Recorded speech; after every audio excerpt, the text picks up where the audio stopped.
Super এইটের qualify match শেষ। Super eight team qualify করে গিয়েছে সুপার এইটের জন্য, অর্থাৎ ওয়ার্ল্ড কাপের মেন পর্বের জন্য। তো কালকে বাংলাদেশ ভার্সেস আমাদের আরেক দল নেপালের মধ্যকার খেলা ছিল। কালকে নেপাল টসে জিতে এবং বল করার সিদ্ধান্ত নেয়। তো বাংলাদেশ প্রথমে ব্যাট করতে নেমে সবচেয়ে খারাপ যে ব্যাটিং করা সম্ভব সেটাই বাংলাদেশের ব্যাটাররা করেছিল। তো বাংলাদেশের ব্যাটাররা কালকে 106 রান করে 19.3 ওভারে 10 উইকেট হারিয়ে নেপালের মতো টিমের এগেনস্টে। তো বাংলাদেশের হয়ে কালকে সর্বাধিক রান করেছিল সাকিবুল হাসান 17, রিশাদ হোসেন 13 এবং মাহমুদুল্লাহ রিয়াদ 13।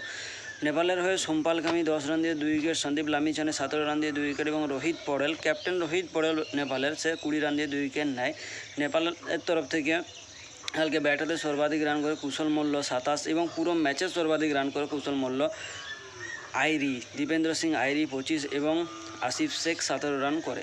তো নেপাল কালকে 19.2 ওভারে 85 রান করে 10 উইকেট হারিয়ে ফেলে এবং বাংলাদেশের হয়ে সর্বাধিক উইকেট নেয় তানজিম সাকিব 7 রান দিয়ে 4 উইকেট তুলে নেয় এবং এই এবছর ওয়ার্ল্ড কাপের সর্বাধিক ডট বল করা প্লেয়ার ছিল যতক্ষণ না নিউজিল্যান্ড ভার্সেস পাপুয়া নিউগিনির ম্যাচ হয়েছিল ততক্ষণ পর্যন্ত ছিল। তো কালকে মুস্তাফিজুর রহমান 7 রান দিয়ে 3 উইকেট নেয় এবং সাকিবুল হাসান 9 রান দিয়ে 2 উইকেট নেয়। কালকের ম্যাচ বাংলাদেশ 21 রানের ব্যবধানে জিতে যেত। এরপর ম্যাচে ফিরে এলে দেখা যায় বাংলাদেশের ব্যাটারদের তুলনায় বোলাররা অনেক ভালো বল করেছে এবং দেখতে গেলে বাংলাদেশকে বাঁচিয়েছে বাংলাদেশের বোলাররাই।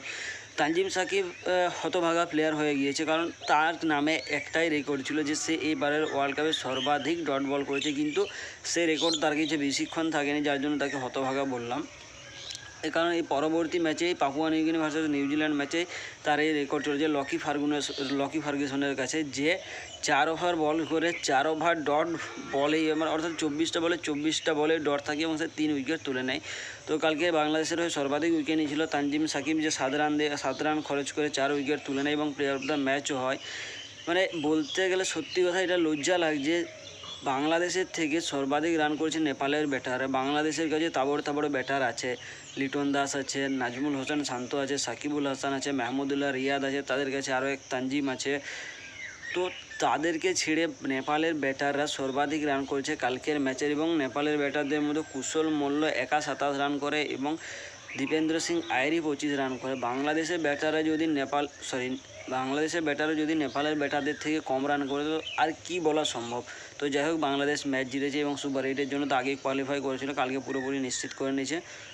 মেন পর্বের ম্যাচে বাংলাদেশের সাথে দেখা হবে আমাদের।